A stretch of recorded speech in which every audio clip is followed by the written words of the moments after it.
Odiechieng' machielo mwayudo mondo mwagoe mbaka kotenore kod gigo mamulo ngimawa, gigo mamulo pachwa, gigo mamulo kaka wadak mondo mwabed kod ngima makare. Chenro en Penj Laktar. Kaka Liramogi TV. Ng'ama dwa tayo chenro ni Nan Ruth, an Nyaji Monyuongo, anya Joseph Otieno Duke, erokamano makende. Kaka uthuolo ni mondo mi arwak daktari marwa, ubonyisowa ni nyinge ng'a, en wuod kanye, en laktar molony e weche mage, kaeto wadonje twak achiel kachiel. Machiegni daktari e Penj Laktar. Erokamano. An iluonga ni Steve Odera. An wuod Siaya. Yes. An daktari mar ngozi. In daktari mar pien del. Pien del. En pien del kende koso ntiere gik moko miriwo godo daktari ma wuod Siaya? Pien del kende. Ma idhi school somo pien del? No. General, and then kori specialize pien del. Nyisa gima special ewi pien del daktari, gimoro makende ma onego bedni oganda ng'eyo kotenore kod weche mag pien del kapok wadonje twakwa ma kawuono. Nikech ng'eni pien del en achiel actually en largest organ e del donge. Koro nyisa gima special ewi pien del, en moduong' mogik mondo wadonje twak ma kawuono. Kaki wacho no, pien del ema duong' kwen organs mekwa kaka joma dhano. And kwenye tuoche mang'eny, pien del ema nigi tuoche mang'eny kabisa. Moko ok waelewa kaka timore, moko ok waelewa kaka biro. To with situation mwantiere sani, ng'eni sani wane situation mar global warming, climate change, situation mar chiemo, that is food and nutrition. Yudo ka all those factors contribute e tuoche mawuok kuom pien del. Yes. That is why focus mang'eny sana nitie kuom pien del kech nitie tuoche mabiro manyien. Yes. To mage mang'eny daktari mabiro kotenore kod tuoche, motenore kod environment kata weche mag global warming kaki wachogo, mage mathoro bedo mang'eny? Mathoro bedo mang'eny gin mabiro gi as a result of global warming, climate change, gi food and nutrition. Ng'eni sani gimora mora dhi ka gima change. Alafu mabiro as a result of infection, ok ging'eny ahinya to gitin as a result mar bacterial infection, viral kata fungal infection. Yes. Daktari kawuono adwa ni mondo mwagoe mbaka kotenore kod aini neno wago mbaka kotenore kod mage. Nikech wacho ni tuoche mag pien del ng'eny, to mane ma uncomfortable kata mane ma idwa ni mondo mwagoe mbaka kawuono? Kwa chako wuoyo e tuoche mar pien del, ok wanyal tieko sani. Mano nyalo kawo up to higni malawa dek plus. But sani I think no one prepared mar wuoyo kuom eczema. Seche macho ni eczema en achiel kuom tuoche mag pien del kaka isewacho nono. Pien del en largest organ kata en fuoni maduong' mogik e del. Pien del en achiel kuom mantiere kod tuoche mang'eny. Eczema en achiel kuom gi. Ma biro kotenore kod ang'o, weche mag chiemo, nutrition, kaka ni wacho koso weche mag environment, alwora, global warming, koso ma ito thoth ne ang'o mathoro kele kapok wadonjo gima en? Kwanza introductory part, kwa jok manigi nyithindo ang'eni kidhi oko ku ibro winjo ni nyathina nigi eczema. Most of the time kidhi neno daktari weche tuo mek pien del, obro ng'isi ni eczema. But eczema wanyalo wacho ni gi kaka kisungu luonge broad spectrum. Eczema en campus tuoche mang'eny sana mek skin. To oko affect skin kende, wanyalo affect kata lungs. And eczema, most of the time, gima cause eczema okwang'eyo. But joscience temo wacho ni is genetically predisposed. Matiende ni kiyudo ng'ama ni eczema, ibrodo ni history mar anyuola gi, ibrodo ni one of the family members, achiel kuom members mar family no, ibrodo ni nitie ng'ama ne nitie gi other form of eczema. Koro that's why anytime mwawuoyo about eczema, wawuoyo e tuoche mobedo e campus. Nitie tuoche ma is under that kiani be elewa. Aelewa imaberi wacho Yes, kata ni thoth ne ka ng'ato nitiere kod eczema kata ka nyathi nitiere kod eczema ibro yudo ni achiel kuom anyuonde kata family members ge nitiere kod chandruogni to ok onyal bedo specific one. Onyalo bedo ni en achiel kuom kidienje mathoth mag eczema. Mama anyiso wa ni eczema ni bire kidienje mopogore opogore kata gibiro e yore ma opogore opogore. Seche ma wacho ni achiel kuom gi thoth mathoro bedo mang'eny en mane mondo bane mwakete focus kata mwakete maino. Mine common ma manifest in terms of skin. Mi bro nene e pien del en mwaluongo ni waluonge gi Kiingereza ni atopic eczema. Koro atopic eczema ibro do kwa chako ng'iyo anyuola kata kimoluongo ni family history. Ibro do ni either baba kata mama kata relatives maintain that line, especially the first cousin. Ibro di nentie gi other form of eczema like asthma. Dengi asthma tuo mar athung'a. It's ibro do ni one of the family nentie gi asthma kata nitie gi asthma. Koro in this family ibro do ni ka giyudo nyathi to nyalo develop gima luongo ni atopic eczema. Atopic eczema ochako ga nenre ka nyathi jadweche adek.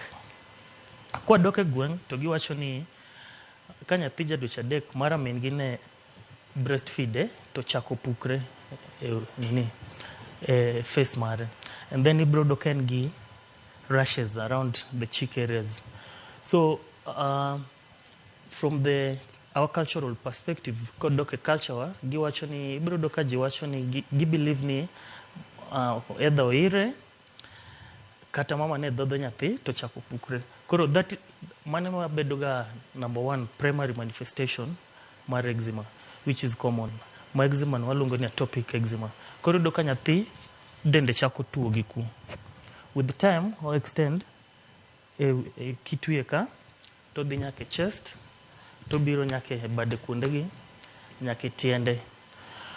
Koro most of the time ibro neno kama ma owuotho, and I think gitemoga what they tend to look for in herbal medicine. Yedhe manyadala. And to some extent tudoka yedhe manyadala gi worsen of the situation. Ok ni gitiyo? Because eczema, what it means is gima omanisha an allergy. Isenjo ka ng'ato wacho ni an gi allergy. An gi allergy mar perfume. An gi allergy mar morning. An gi allergy mar all those. So eczema in simple word omanisha allergy. Koro brudo most of the time sabun mi expose kuom nyathini, seche moko nyathini is very sensitive to sabun no, ochako develop rash. So the rash temo ng'isi ni nitiere gimoro mok donj gi nyathini. Koro kanyo ibro do ni on top of that ibro dhi wuotho imany yath mar kienyeji imi nyathi kipano bro chango. Idhi kate duka imany sabunde go. Denge sabunde manigi perfume moko ma medicated soap. Gintie market mang'eny. Kipani bro change seche moko mano ema worsen of the situation. So mano kaka eczema chakore. Eczema mwaluongo ni atopic dermatitis. And very common. Kidoku every day ibro romo gi 1 out of 5 1 out of 10 achiel kuom japar ibro do ni nitie ng'ata achiel kindi manigi eczema. Ma en gima ng'eny, en man koro oganda ok ong'eyo ni en ang'o makele. Ji nyalo paro ni samoro oir nyathi, kaeto ji biro tiyo kod gik mopogore opogore mar neno ni githiedho nyathi. To kaka iwacho ni daktari ni seche ma iparo ni konyo nyathino kare kokimedo ketho ngima nyathini. Ok ang'eyo ka apani mano to wawere go mondi kapo nono ni kienyeji gitiyo to mano waweya wang'iya wachomre gi thieth mar siptal tero. Ipimonwa kacha ni thothne ochako gi lemb nyathi kata odhi e bede nyathi, odhi e kor nyathi, odhi e dend nyathi te. Kine olandre kuom nyathi duto te nyaka tiendege. Ma en ga gima nyalo landore kuom thuolo maromo nade? Ei dakika maromo nade koso jumbe maromo nade? Onyalo chakre within 1 to 2 days. Ndalo achiel nyaka ndalo ariyo adek. Dendi chako kech ng'eni nyathi matin ok bing'is ni denda ila. Donge? Ibro nene kokege chako bet marateng'. Ibro doka all the time seche miwe onindo cha ogwonyore to kia. Ng'eni nyathi pod tuseme oja dweche adek.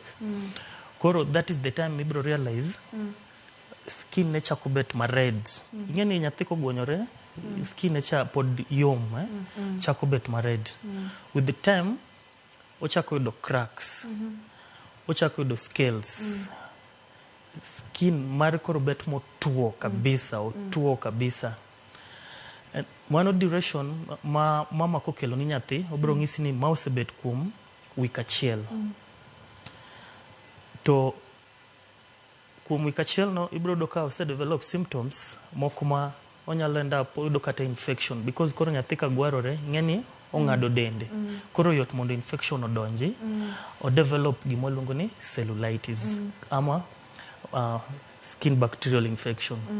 Koro mano yot. Ma duration manyalo kawo from ndalo achiel nyaka ndalo abich kanyo eko kinotice. Yes. Kani wachako chenro ni daktari ni pimonwa kata ni thoth ne ochako nyisoga e dweche adek ka a. Yes. Ka nyathi pok ochopo dweche adek dende chal nade momiyo gini ok nyal nyisore kata eczema chandruok ni ok nyal bedo to tok dweche adek ang'o molokore e dend nyathini momiyo koro nyalo bedo kod allergy ni. Yes. Koro dweche adek ema kwang'iyo on the records manthindo mwaneno ibro do most gibiro gi complaints mar dweche adek. To kaka nang'isi kwachako chenro ni eczema en tuo ma ok ong'ere ni ang'o makele. And genetic genes ama genetic play a great factor e kuom tuo ni. Koro that's why most of the time kata jo science okaelewa ang'o momiyo mostly okay inyalo yude kuom nyathi ma jadwe achiel which is okay but okay and very common sana. Ibro do most common cases mwanwang'o chakre dweche ariyo gi nus to dweche adek. Koro en something ma wacho ni it's not clearly understood. Yes. Yeah. Maseche ma osedonjo nitiere kaka onyalo kelo weche mang'eny mokalo pien dende tuo ka pien dende osetuo pien dende crack tende ni barore kosebarore thuolo mar tuoche kata infections donje bende bedo malo. Koro ka wang'iyo ranyisi mar eczema daktari wayudo kacha ni en pien del motuo en nyathi ma dende ilo odwano gwonyre osiko gwonyre ka kamano bende waneno ka entiere kod onyalo bedo kod infection mag pien del kod ang'o kendo daktari. Sana o manifest sana skin. Koro mago the basic. Dende ile do nyathi ok bing'isi ni dende ile. Tuo kogwonyore dende chako lokre mokwar. And seche moko ko medo dhi to allergens yani exposure mano wacho ni seche moko en sabun motiyogo seche moko en material seche moko en kata mafuta mowichrego pod min mama gi pod expose kuom gigo onyalo dhi bobedo was. Yes. Ilere maber mokalo. Ok ang'eyo ni kapo nono mi nyathini obedo kod eczema ni kuom ndalo mathoth mokalo koko thiedhe. Ok ang'eyo ni onyalo bedo kod complications kata oyo. Kata kamano makema kaka nyo daktari wakaw yweyo bang' thuolo machuok mokalo waduogo mondo wang'yud complications mag eczema gimonego bed ni timo ka nyathini tiere kod chandruogni to bende entiere kod thieth. Ka entiere kod thieth thoro chalo nade. Kik idhi mabor nyakora Mugia Jwang' kik isudi.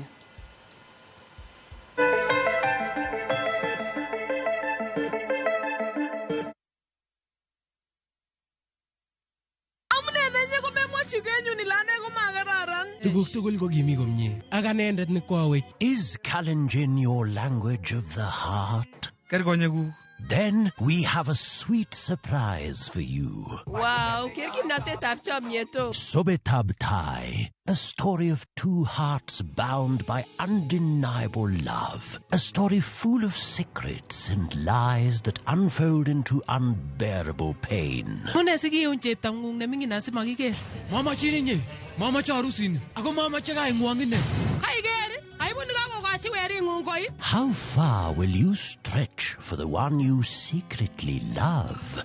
Watch this heart-throbbing story, Sobetab Tai, only on Viusasa.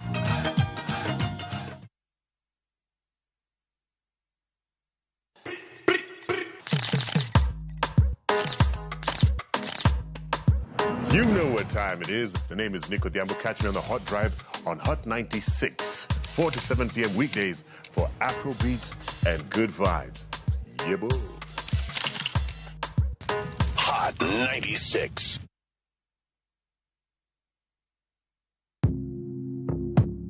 shabikina na deku bless tena. Naitwa Daniel Kimanzi, nimetoka Kitui County. Mimi kazi yangu ni I'm an engineer by profession.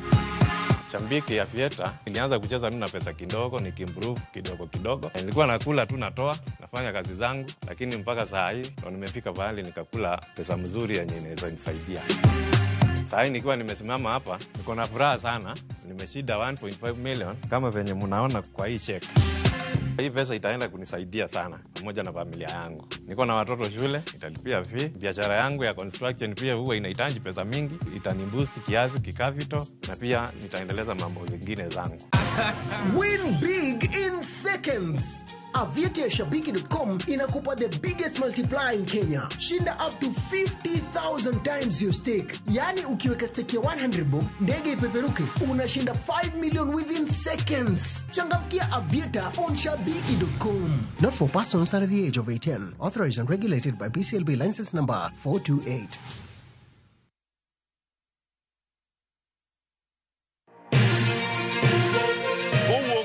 Mama Nairobi, machiegni gi Naromoro. Kokale gode kodaore kendo mall e gwenge duto mapachoka. Okinyi kokinyi, wayango ni kaka pinye oru. Ma en rupe. Kama wami nonro to kod chal mar fwambo. Wa encourage conversation. Wamenyo ni weche mama kongimani. Job restructuring kata state restructuring ok promise ni kiwitu tich ka tediro tich ka. Kendo in gi duola embaka oromo. Watudre gi reporter marwa ka en Homa Bay, Mombasa, Kisumu, Migori, Kisii. Wabedo gi twak kaachiel koda ka jolony weche mopogore opogore. No wamiyo parliament a lot of authority. To authority no gitiyogo mana mondo okonygi. Tudri gi Joyce Oduor, Sharon Ong'ao kod Cleophas Oluoch e chenro mar Rupiny kod Mbaka Oromo. Wuok tich nyaka tich abich chakre sa 12 okinyi nyaka sa 5 onyango e Ramogi TV.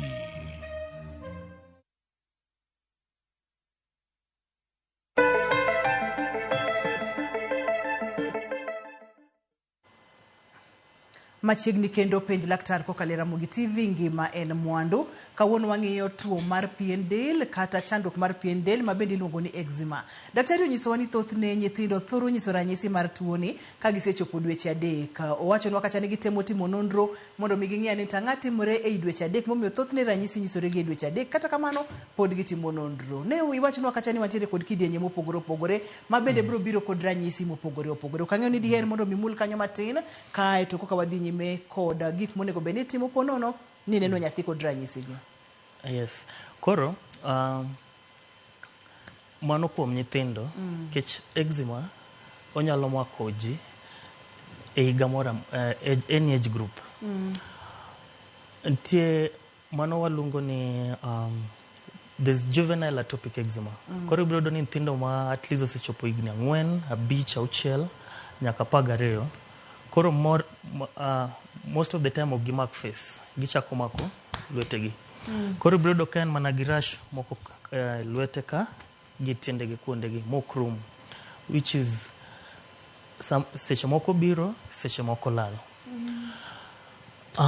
That is for the mano nyithindo kochakre especially higni 4 nyaka 12. So from that 12 years kochakre higni adolescent stage eczema nyalo dhi balal. Koro kwang'e gimomiyo lal and josans seche moko paro ni and due to hormonal changes matimore at that adolescent stage. Yeah. And then ochako biro rika ka ng'ato chopo at least from 22 ama kochako higni 22, 23 kadhi mbele. Mano kaka e pattern mare oringo. That is for atopic eczema. But koro other types mar eczema mani ng'isa na ler nika maka koro ibro yudo the common especially later in life. Ng'ato koro wako ring ibro do necklace ibro do ka along necklace erano en gi rashes. Nitie jok moko keto stud ibro do ka en gi rashes mokrum. Jok moko rwako sa along watch line yudo ka en gi rashes. Koro eczema en allergy ma timre kuom gik moko mopogore opogore. Koro ibiro yudo ka seche moko iyudo tuo mar pien del as a result of sabun mitiyogo opogore bro pogore gi ng'at machielo. No nyalo tiyo gi sabuno though unte un gi eczema but ko tiyo gi sabuno to ok oyude. Matiende ni allergens ama waluongo ni trigger factors ok en the same kuom ji te. Odhi ka opogre. Nitie jok moko rwako materials ma opogre gi cotton. Obro dwa kata mondo go lawe oko because often ni odaguonyore lawe ile because yudo ka dendgi and very sensitive ne fabric to the fabric. Koro eczema vary and it's yudo ka en very broad sana. That is why elewa eczema seche moko waonge adequate, there's no adequate information momiyo ng'ani react to this material to ma react to another material. Eczema mar skin watemo linganisha gi asthma. Iseneno ng'ama nigi asthma. Eczema mar skin gi asthma gin cousins. Walongo kaka gin cousins. They're just cousins. Kech asthma ibiro yudo ka ng'ato en allergic to cold. Ng'ano yudo allergy as a result mar pollen. Moro yudo allergy as a result mar perfume. So yudo ka ko avoid those things mamiye oyud asthma tudo ka at every time en sawa. Mano kaka eczema en gima in go but in sawa unless ni bedo exposed to allergens makele. Yes. Awinjo kichako mulonwa triggers ma nyalo trigger mana kaka upimo nwacha gik moko kaka sabun, samoro fabric material mar law, gik mopogore to nitiere kaka odhi affect kata machielo to oko affect kata machielo kaka del olosi kata kaka del opogore. Yes. Okang'eyo ni seche ma skin kata pien del obarore ni onyalo barore ga how deep kata onyalo barore modhi machal nade, onyalo barore makoro chopo kama ochwer remo kata ka infection odonjo onyalo golo gik moko kaka tutu to kapo nono ni matimore ang'o mano timore e process ni momiyo chopo kama ochopeno. Aneno picha moro ka daktari okang'eyo kwa nyalo yudo picha no kendo mondo mi inyiswa ni kapo nono ni owe koko thiedhi onyalo dhi how deep kata onyalo bedo how serious. Mano chandruok mar eczema mabende emwagone mbako dichieng' makawuono. Ponono nitiere kod nyathi kata inowuon nitiere kod kidienje gi mag chandruok beda thuolo wachak go mbaka yore mag tudruok manyasani Facebook page mano wanyalo tudore mondo mi wayudi kaka daktari machal na tiend nyathi machal tiend nyathi koso chalo lwete ochalo ma en tiend nyathi daktari. Ng'ina picha ni en ochopo kanade. Koro gima nyalo keto mondo chop ka mokwongo is and civic education.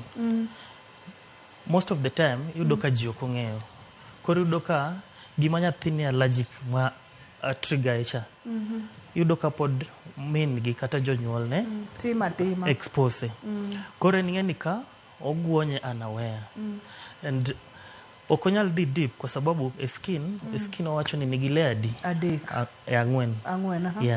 Koro layer ang'wen go yudo ko gwonyore bo chopo layer matin cha to bro chopo e ringo. So kosechopo e ringo, one of the main purpose of skin is protection. Yes. Skin protect her from UV radiation or protect her from infection. Koro kosechopo layer moyudo fracture, chances mar nyathini yudo infection is very high. Infection molongo ni cellulitis because yudo ka bacteria germs te mantie skin nyalo access cracks go.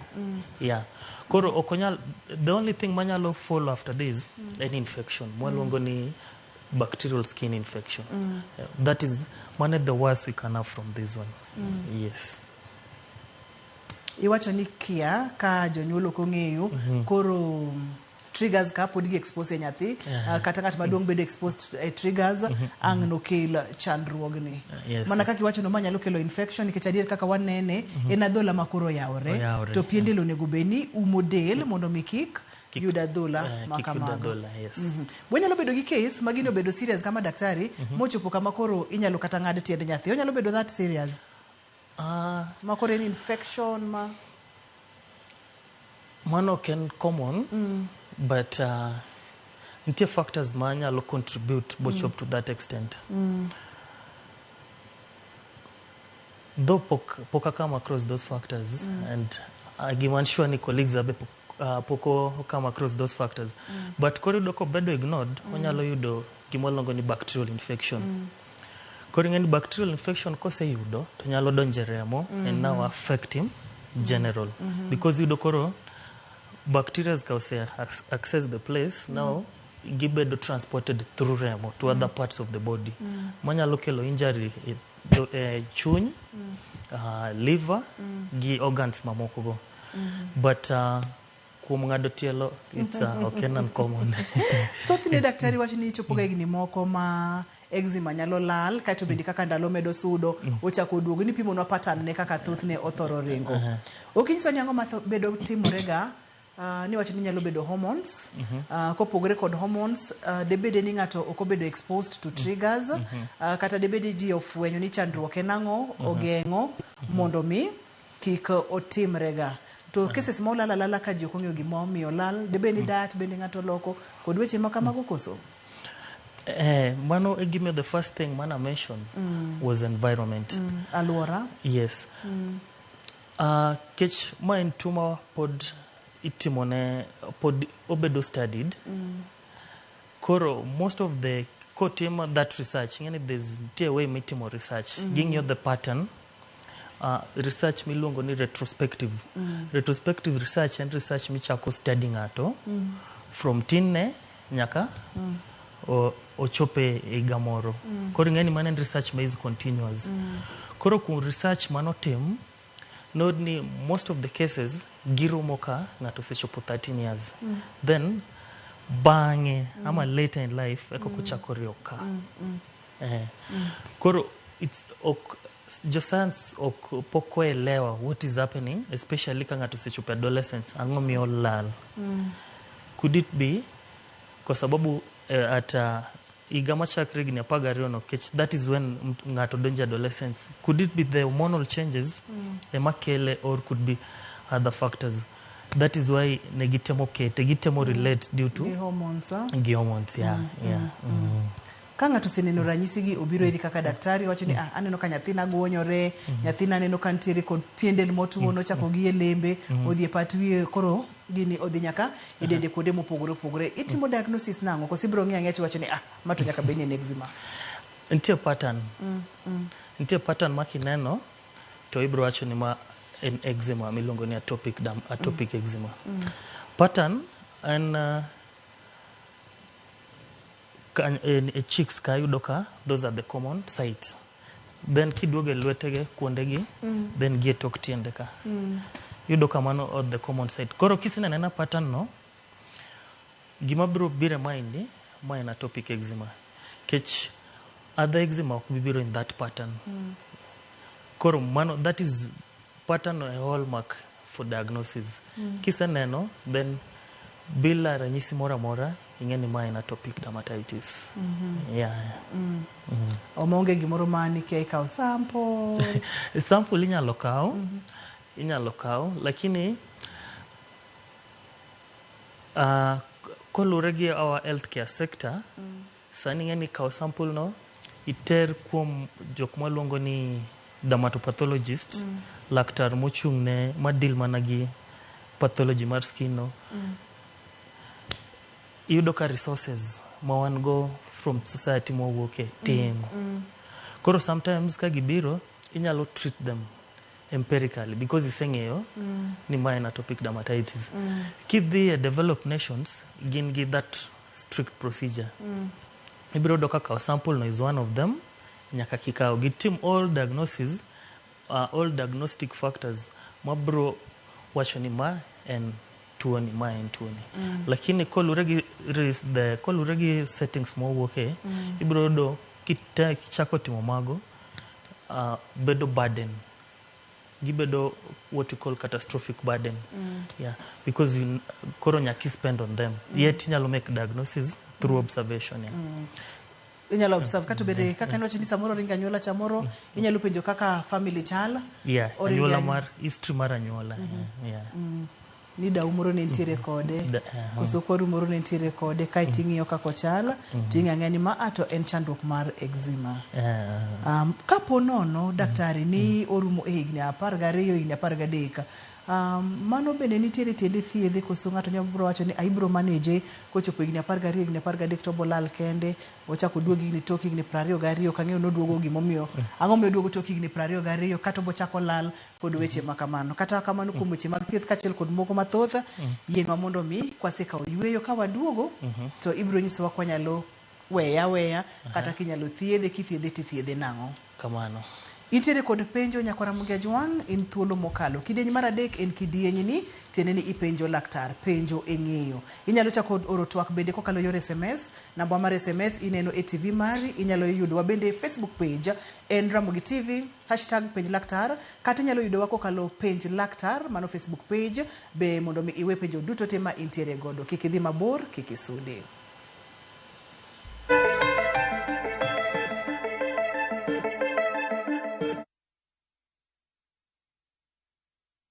Jipange na View sasa imerudi kwa mbwembwe na vishindo. Jipange leo kwa nafasi ya kujishindia mamilioni ya pesa.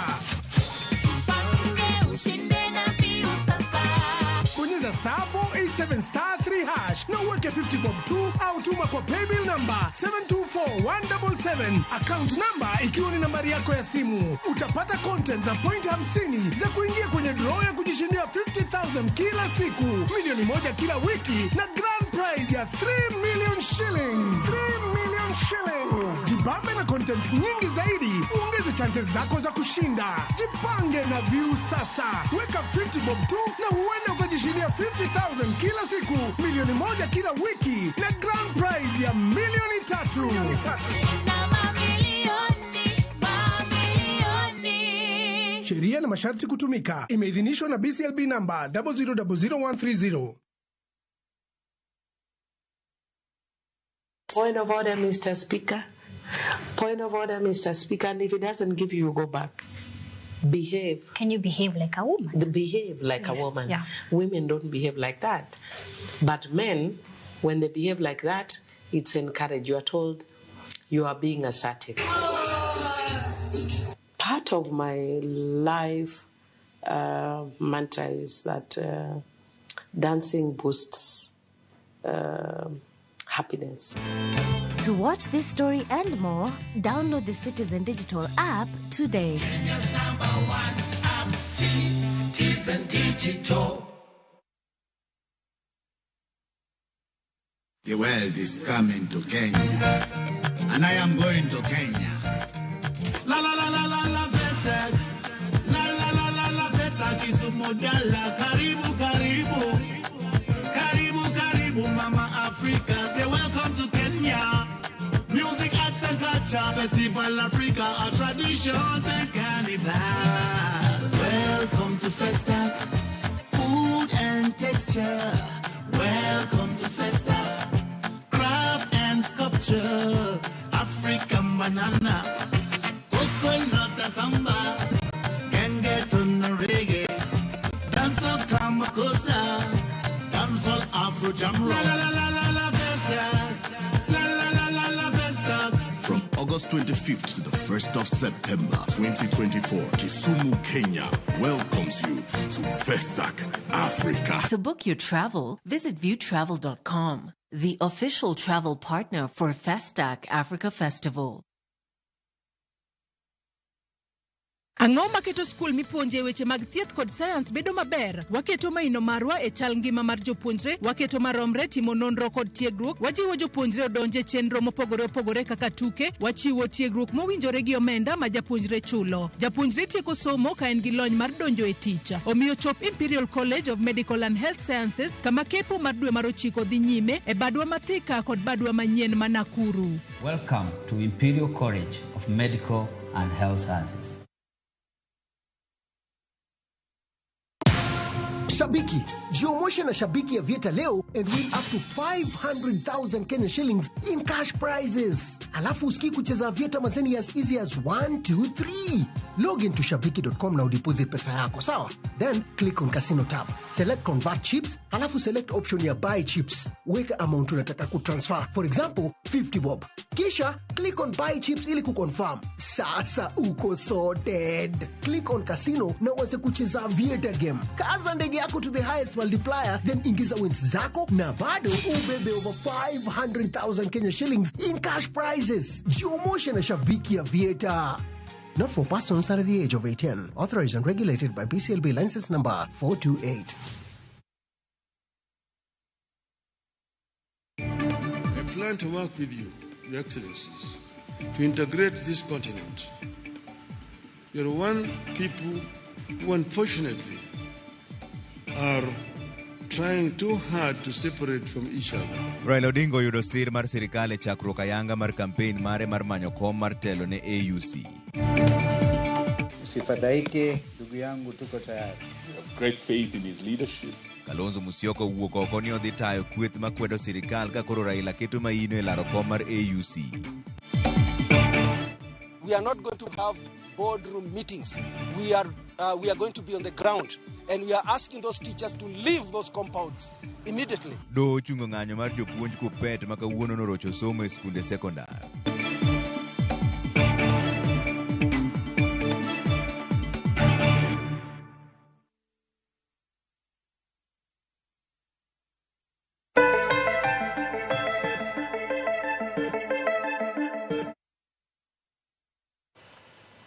Machiegni kendo penj laktar kokalo Ramogi TV kawa wacho ni ngima en mwandu.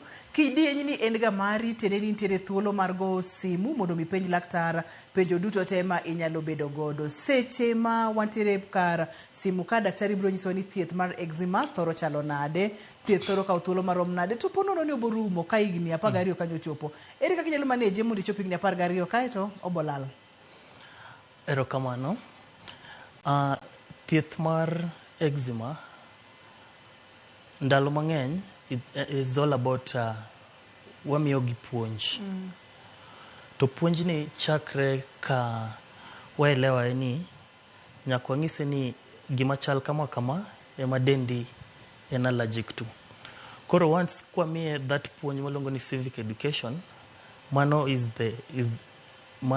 like you achieve 60% ama 70%. Modong en mana management mwatiyo gi topical cream mondo wa control ego.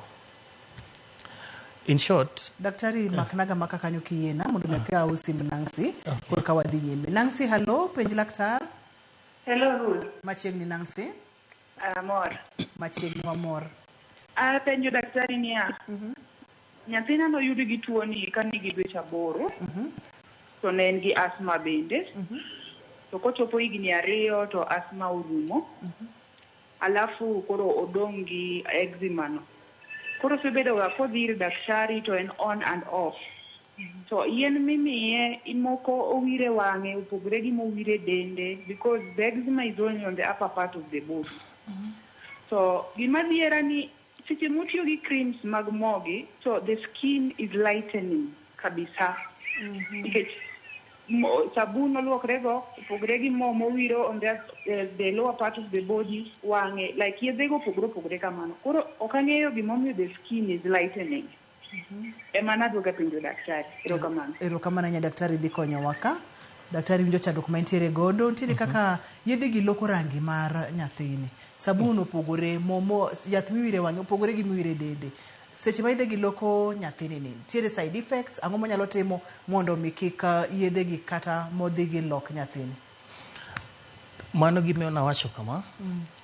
Dholmak treatment mar eczema and civic education. Nyaka migi puonj makare. First nyaka ging'e ni eczema onge treatment. Wa manage. The same way nyalo manage ng'ama nigi asthma is the same way ibro manage ng'ama nigi eczema. Yedhe mimiye, most of yedhe mwatiyogo nigi component ma steroid. And component steroid nigi strength mopogore. One gima from less potent to high potent. To one of the side effect ma steroid, otimo lightening. Kichako wicheka moro, to obro loko rangi. Seche moko ibro do ni janyuol nondikne adhno, to daktari ong'ise ni yadhni kikiti go for more than 10 to 14 days. But seche motiyo go to nono koloso nyathine maber, next time koneno ka gino chak duogo, instead mondo mi odok kuom daktari, odhi ng'iyo yadh cha over the counter. And mana kaka gi end up with that side effect. Mar skin lokre in color. Treatment mar eczema and totally education. Jonyuol nyaka wabed educated about sabun motiyogo, about momo wichorego, about gik mobedo exposed kaka pets. Nge pets, nite jok manigi pets e ot. Carpet moro mantie ot cha nigi fur. Mago gin trigger factors. Kitanda magininde seche moko material oken mar cotton. Gigote. All those factors koko bedo taken care of. Obro bedo gi on and off. Koro sana ngama mama must spend most of the time gi nyathi. And monego pay keen attention. Ongea nento angoma trigger gini. Angoma trigger gini. Yena kawe simu moro daktari kapoko lala nakati wabudhi nyime. Gimonego beno timo. Hello, penj laktar. Hello. Machiegni penj laktar. Hello. Wawinji penj laktar. An Festo. Machiegni. An gi nyathi manyuol gi light skin manyako ma dwe mar 24 otan 6-7 years. To en ga del ma kochakre nyaka no akotin no ntie kaka imiwa sabun motiyogo, imiwa momotigo, wawilo. To pok waneno lokruok maduong' ahinya. Sani nyaka ochopo kama lwete negi obedo very rough. Eyelids mag gi teka ti eyelid. Tek makoro wakento wanyalo dhi stage mane mondo wanwang' kaka koro onwang'o konyruok kabisa. Untie kanye? And rashes all over. The on and off. One Nairobi. Nairobi? Wabotieko kod wach mar mo malaiten nyathi nipimonwa kacha ni onego beni ong'eyo ni triggers gi nango o control triggers kapono onego beni wiro yedhe gi kuom dala biriyo to miyo yedhe gi break to side effects mag lightening ni nyalo bedo ang'o daktari? Side effect mar creams gi nigi steroid nema cause lightening. One of the side effects mar lightening any steroid oketo skin bet mayom. Mayote. Yom and then very soft. Koro do ka chances mar even yudo bacterial infection it's very high. And mane common side effect gi lightening. And kinjo kata maswali ma Festo penjo ibro do ni all still bro fall under civic education. Pok yudo puonj moro mong'is gi ni nyaka koro gibed keen ging'eni nyathini sabun mane makotiyogo to guonyore sana. Lewni mage ot makotiyogo to guonyore sana. E odgi no gin gi pets kaka paka, guok. Mago gik monego avoid. Carpet, carpet matinde gidong'eni nigi fur. Mago gik monego avoid. Koro do mang'isigo gin basic triggers. Yudo ka most of the time initiyo gi yath to kida avoid triggers gi obedo continuous. Yena ka usimba Irene. Irene, hello, penj laktar. Awito Irene atimo mosa Irene inyalo gocho kendo. Wadhi nyime daktari. Koro ka gitemo nonro gi ng'i factors ma trigger gino tibro do ko en off and off. Alafu gibro dhi kuma nomige yath manoloso dendgi at least bodugo normal to gibuy over the counter. Koro once ni ji oyudo puonj malong'o kaka gino nego bed handle, ibro do ni control kata manage bet mayot kabisa. Kech kaka nawache eczema onge chieng' mibro dhi daktari to ng'isi ni kimuonyo yadhni to thiedhe. Just kaka ng'ama nigi wach pneumonia ibro mi antibiotics muonyo ndalo 5 chango. Eczema onge mano. En nyaki avoid, nyaki ng'e ni triggers ginango ti avoid as much as possible. Yena ka usimu. Okay. Kerina, hello, penj laktar. Hello. Machiegni Kerina. Erokamano. An gi penjo niya. An gi nyathi matin ma 6 years. So tiende barore ma man gi deep cut kamae. Koro apenjo niya. Dhi nyime. Ma nyalo bedo achiel kuom tuoche mag pien del to obedo managed koso gi intie kaka ithiedhe nikech asetemo wiro ne antifungals, osemuonyo antifungal for 1 month to kane pogruok. Hello. Kerina Wawinji. Erokamano ahinya. Daktari, kwatieko kod simbe ariyo mokwongo ka, we akaw machielo mondi. Hello, penj laktar. Hello? Oimore ahinya machiegni penj laktar. Ema penjo niya. Akili neno ito gimodore pati. So kata kita mukul ni mubiro redoan mono moro mana mai vakali. Kau kita mau kamu mudu kata mau tuai sebelum kena ni separah mar pro. Akwayo producer na mondo mioka una penjo no maler kata kamano nyalo dok chien waduok penjo ariyo ka iwacho ni triggers nyaka ging'e ni triggers nyalo bedo ang'o ma trigger gini mako rwako kata kotiyo godo kata kobedo godo machiegni to ile kaeto ni wacho kata bende ni nyaka ing'i kaka control triggers go mondo mi iyud kaka onyalo kalo. Kade pok watieko mano daktari wayudo kata bende ni ntiere nyathi ma jagini auchiel matiende barore deep cuts ma deep telo ma barore matek ma en achiel kuom chandruoge mag pien del mawegi koso mar eczema ten mana rashes. Ponono ni en rashes mare ni ma telo mabarore matek ni nyalo bedang'o. Mano gima kane wachako chenro nang'isi ni tuoche skin gi ng'eny and at the end of the day ji summarize gi kaka eczema. Mar telo mabarore it's a different case gi eczema mwase discuss.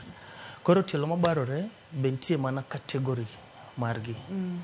Mwakwa chako discuss tibro doka kwa bitieko. Yeah. So eyo mayot mwalungo gi ilongo ni cracked eels but gi fall under awach gi Kiingereza heterogeneous eczemas. Koro gi fall under category no. Koro brodo ni tie variety mar telo mapogoro. Nitie jok mabarore gi telo gi lwetgi. Nitie jok mabiro doka lwetgi pien mare lwedo ni ng'eno opogore gi ka otuo to en gi cracks madongo dongo to en thick masem apply gi tiendgi. Erokamano ahinya. Koro en onego bed ni otimo nang'o kaka koro mantiere kod tielo mabarore matek because apani mano wabi obok au namba ni koro mori nyalo ng'ado ne rieko kaka wamedo sudo. Kamano. Kik iwil nyakora mugi ajiwang' ni kang daktari tieko to bochiwo namba kata kaka inyalo yude bed gi kalam mondo mi ndik namba no eyo makare mondo mi kang watieko twagni to inyalo wuoyo kode mondo wayud kaka wakonyore. Ayudo temo pogore ka ayudo temo wuok kuom Ann Adhiambo Wanyama kokalo Facebook page. Iwacho na kacha ni erokamano Ruth piny na wach chak dhiang'. Iwacho uwinjo ni chag dhiang' ma imiyo nyithindo ntiere kaka wasen kata miyo eczema medore. Ka chag diel tiwacho kacha ni bende berabera ok rach. Wacho kacha ni nyathine tiere kode dweche 6 sani osebedo ko manage but of late cause even red eyes, itching, wang'e ile kod weche makamago. Openyo ni wach mar cha dhiang' cha diel management nyathi ma jumbe 6 ni inyalo tim nang'o? Kodoke wachak kata chiemo cases mang'eny chiemo onge relation kata ka nitie to en minor percentage en percent matin sana gionge that direct relation gi tuo mar eczema. Yes. Chak onge gi very very minimal. Wacho ni oken common kaka giwache. Aneno ka sauringo matek mokalo kata kamano ang' nakuwa mondo michiw namba ni mondo mipo nono ni ang' to dwa tudore kodi to nya tudore kodi bang'e. Kata kamano kapok watieko chenro ni yena mondo mi aduok erokamano ne oganda wa mwatudore godo kokalo Facebook page. Erokamano ahinya Wuod Gunga, erokamano ahinya ka intiere Ogwam Rondo School.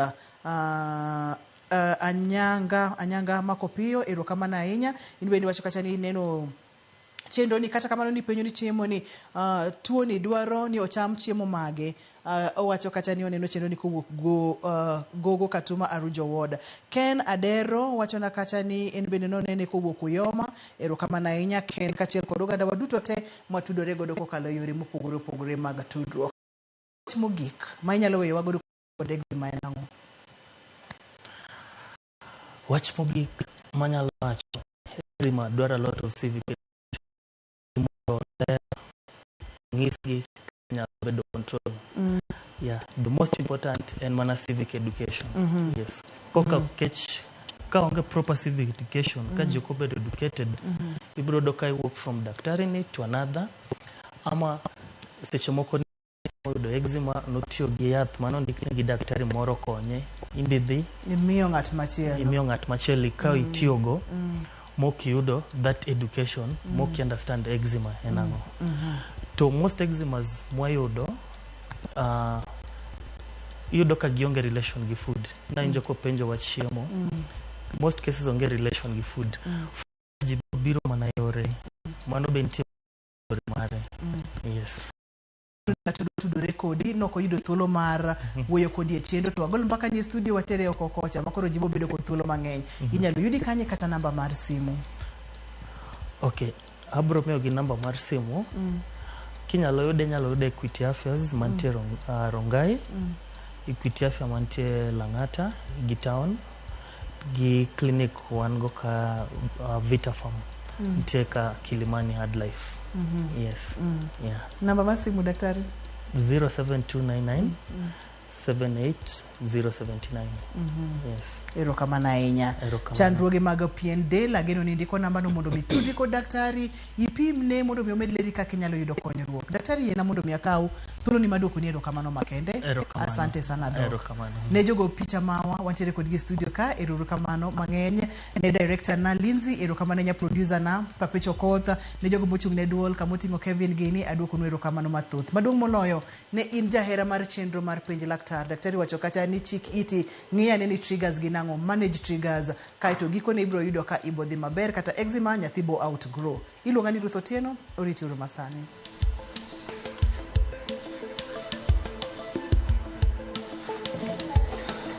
Thank you, Dr. Sir, no worries.